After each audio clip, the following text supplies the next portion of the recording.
has to say. Over to Francis for that.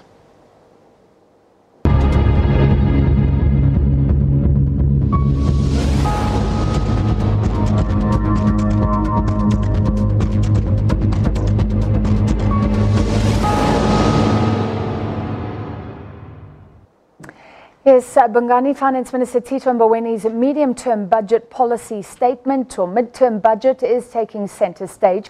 He will deliver it in just 2 days. On this show, we've been doing a series of interviews, finding out what different sectors would like to see from what's called the MTBPS.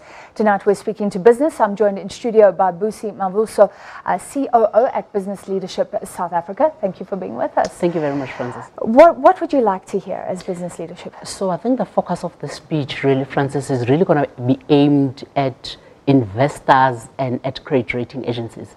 Remember, we had Moody's who 10 days ago said that we are going to put a hold on what our pronouncement is going to be. We are going to look at the medium-term budget speech for us to give us an indication in terms of which way we're supposed to go. And I like the president's address. You know, we're saying this is going to be a challenging one. You know, we're saying that there's going to be economic boosting measures that we're actually going to be looking at this one. He's saying that we're going to be redirecting some of our spending. So it sends the right signals in as far as it's not going, they're really going to go for what needs to be done to change turn this economy around. They are going to be sending the right signals, you know, to the investors. And remember, we're going for the investment summit, you know, on Friday and Saturday. So I think his focus is on that. You know, I think in this president really and in this cabinet, we really have people who understand the importance of driving both investment and growth at the same time. And I don't think that they're actually going to be making a mistake in this budget speech. But to please the credit rating agencies and investors, a lot of people may get annoyed in this process if he looks at the wage bill, if government officials are going to lose their jobs. I think it is about time that we make the decisions that are necessary for the country for us to be able to turn this economy around rather than trying to please everyone. This is not the time for doing that. And I think while we still have a little bit, to a large extent, I think we have, you know, and I think now is no longer the time to try, you know, and please everyone. I think since we have the little bit of confidence that is left, let's use it to our advantage. Let's use it to drive the things that we really need to drive. Fiscal prudence, for instance, you know, this is what the credit rating agencies have been saying. Stop spending money that you don't have, and we can actually continue to do that. So let's see how Tito Mboweni pulls that one. And I think we've got the most confidence in him, you know, as Business Leadership South Africa. And I think these two gentlemen get it. They get it in terms of what it is that needs to be done. What are the exact signals that we need to be sending out, you know, for things to not, you know, for us to not cause alarm as a country. What do you think he was saying?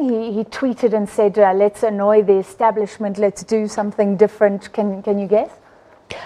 Tito Mboweni himself?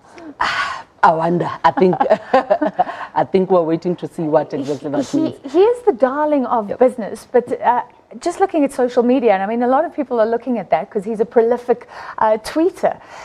At one stage, he was talking about government taking a large percentage of mining houses, things like that, that business wouldn't really like. Do we really know where he stands right now?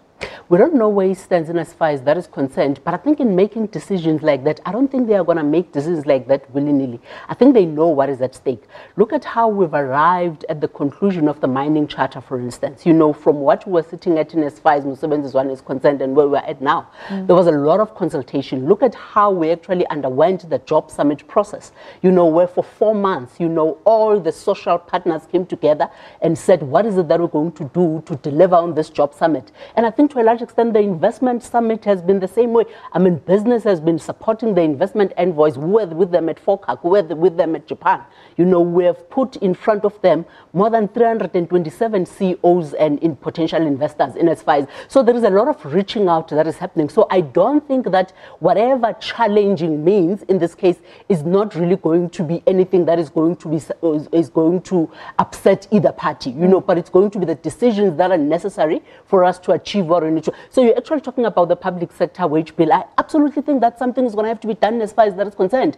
The state cannot afford to continue carrying these, these many people that they actually. So the credit rating agencies also have actually been saying, look at your institutional strength, look at your fiscal strength. And I think that is what actually the messaging is going to be centering around, because I think they know what is at stake and they are going to ensure that they deliver.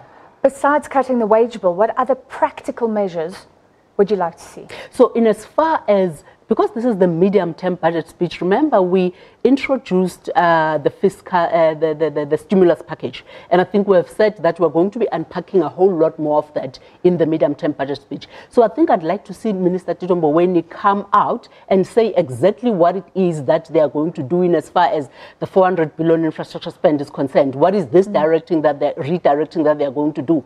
Where are they going to be take this money and where are they going to be redirecting it from? And I think what is it that they are going to do to get people into jobs? Because I think the biggest crisis in this country at the moment is people that are unemployed. And with the structure of the South African economy, where we're sitting with people that are low skilled, what are these shovel-ready projects that they're talking about? So I think those tangible things are actually going to stand us in good stead, and they're going to go a long way in terms of boosting the confidence that is much needed from the investors and from the, because we know that for us to get ourselves out of this quagmire, we can't do it alone. Yeah. We need to be working with the credit rating agencies. We need them on our side, and we definitely need the investors. So I think it's really going to be saying, look at what we're doing, in line with the 2 days of the investment summit, so that we can hopefully, restore confidence in yourselves for you to actually, support South Africa going forward. So the president keeps on talking about the role of business. We keep on hearing about new partnerships around education, around getting young people into jobs. What do you think of that relationship? It does seem to have changed quite dramatically, sort of the business-government relationship. It hasn't changed. Actually, it has strengthened. It has changed for the better. You're actually quite right. Yeah. Absolutely, it has strengthened. So we have actually said we are ready to assist you in as far as ensuring that good governance of state-owned entities happens. We have announced the YES program, where we have said 1 million jobs in the next 3 years are going to be created. We went to the Job Summit and we said we're going to be paying small businesses, within 30 days. We have said we're going to be creating 275,000 jobs.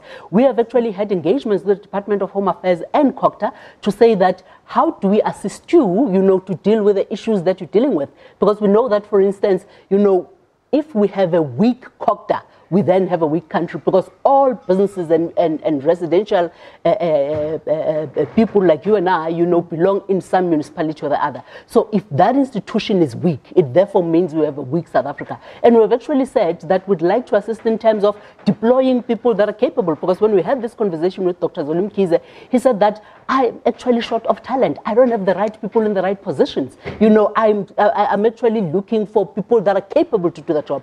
And we have said we're ready to deploy CEOs, CFOs, and COOs into municipalities to assist, with those competencies. And with the Department of Home Affairs, they've said our queues are our biggest issues. They've said we've got infrastructure, systems that are actually outdated. And we have said, how do we come on board? Because you can't be preaching foreign direct investment and yet you're going to take 9 months to process a visa application, for instance, for people. Exactly. So we're saying that let's assist you in terms of ensuring that that does indeed work. Okay, so this sounds so positive about the relationship. Let's see what is announced, if it is anti-establishment, as hinted by the new Finance Minister, Tito Mboweni.